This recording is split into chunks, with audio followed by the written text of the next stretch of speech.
Start on the left, Larry. Was help update on Rashawn Gary and Chris Evans, anybody else? No updates to this morning. We'll see the players later this afternoon. Over here on the right, Steve. Jim, can you talk about the progress you've seen in John Runyon? Yeah, good progress. He's been healthy. He's stronger this year. Playing with physical demeanor, and he's always been athletic, but he's stronger at the point of the attack and playing good football. Over to your left, Casey. Jim, would you say that this game was the best performance you've seen out of the offensive line so far? You say? There's I don't know if I'd say that. This past game? Yes. Yeah, it was good. It was. I thought the entire team, they were willing to do what it took to win, and had the talent to do it, and got it done. Have you ever been part of a comeback as a coach or a player like that on Saturday? When you came back when you were at Stanford at USC, is this the biggest deficit you've ever come back and had from as a coach? I don't think so. My coaching career? Yeah. I think there's been larger point deficits. Yeah. All right, thanks, Jim. Middle, Adam. Jim, I'm going back on Karan. Career high carries for him on Saturday. I think he only had two 20-plus carry games before that. It's just what goes into the trust with Karan, being able to give him the ball 30 times and have him kind of dictate. He really got the ability to run, all the assortment of runs.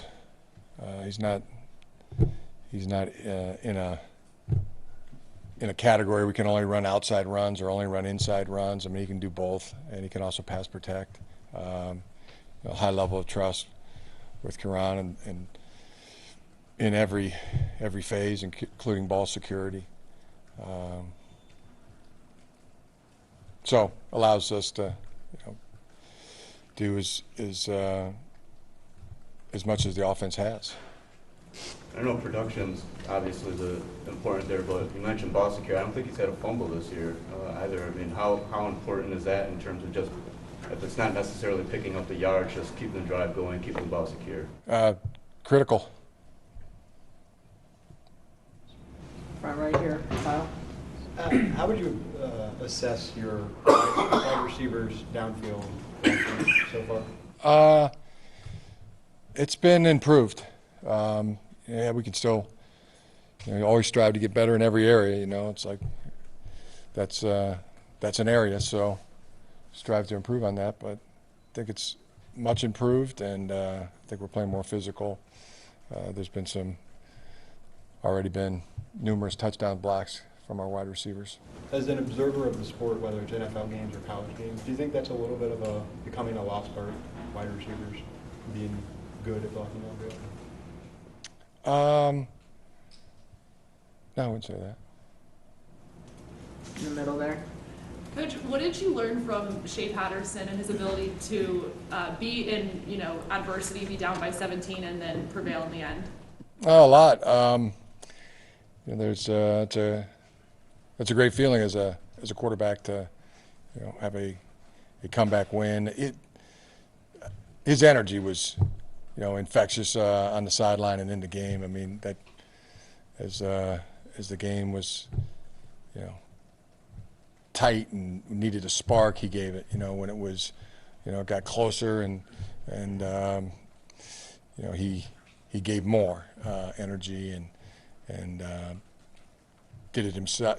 Took the ball and took plays into his own hands at times, and that intangible of, he was chasing the victory and rallying his teammates. That's not everybody has that. He showed it. Right here on the right, John. Coach, what have you seen out of Maryland so far that has your attention? Very highly ranked defense. A lot of speed on defense, and able to put points on the board offensively and physical team. They very active in the secondary. There's a lot of team speed in their secondary. A lot of good things. It's like Mondays might, if you went your confidence, is not real high on a Monday. As you look at your opponent and you watch what they do well, and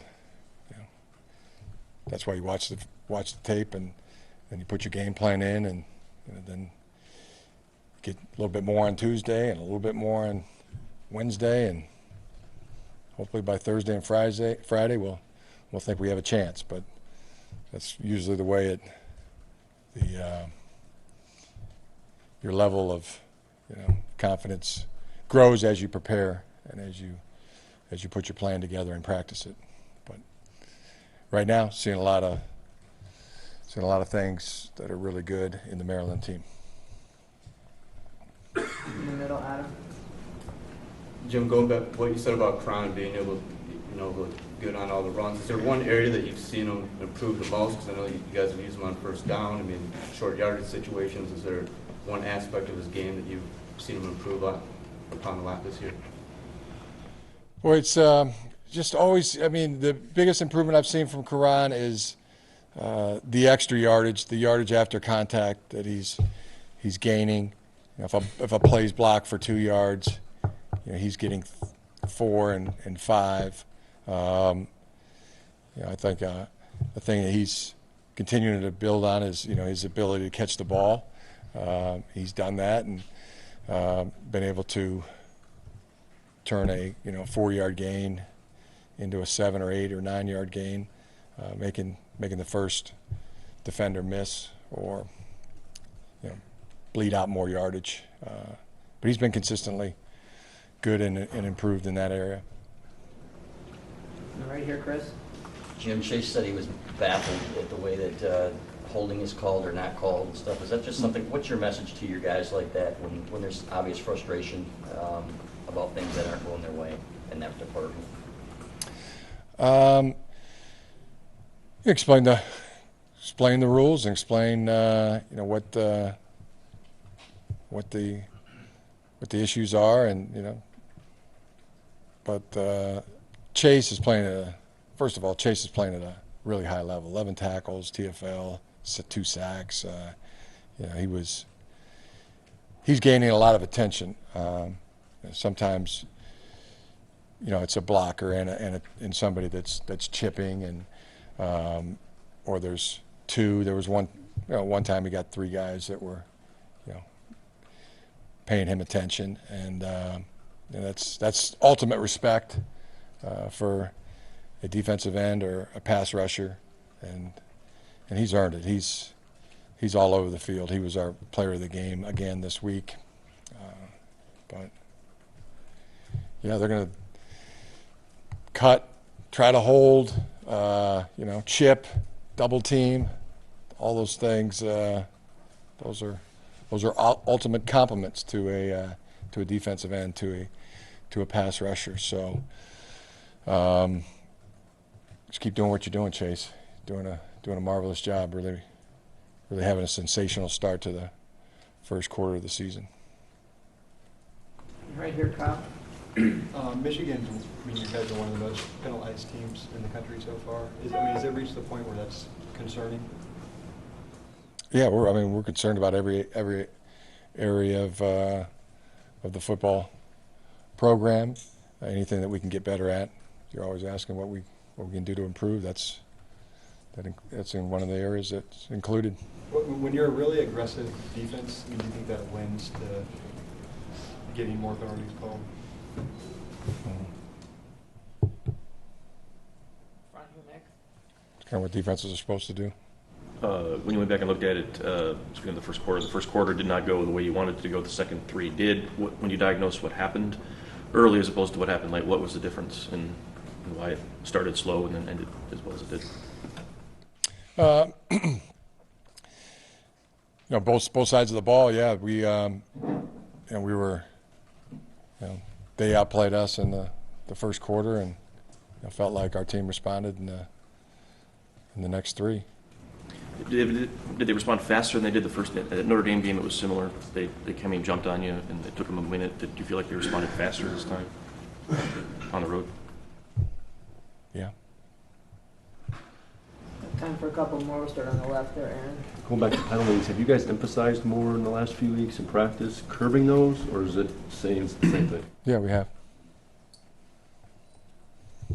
Front right, Angelique. Did you get an explanation on the holding on Cron? Not yet. Not yet. When does that usually happen? Whenever they feel like calling back?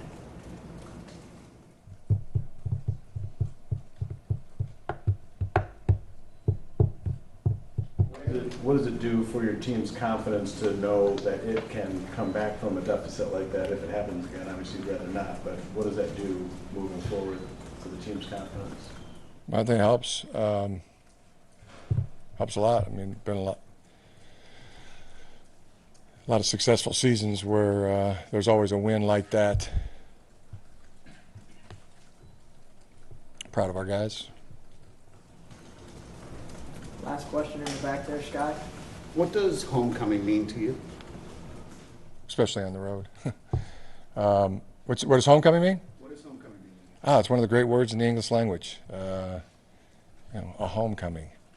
People coming back, whether it's a reunion or a get-together of a family. I mean, that's one of the top words in the English language.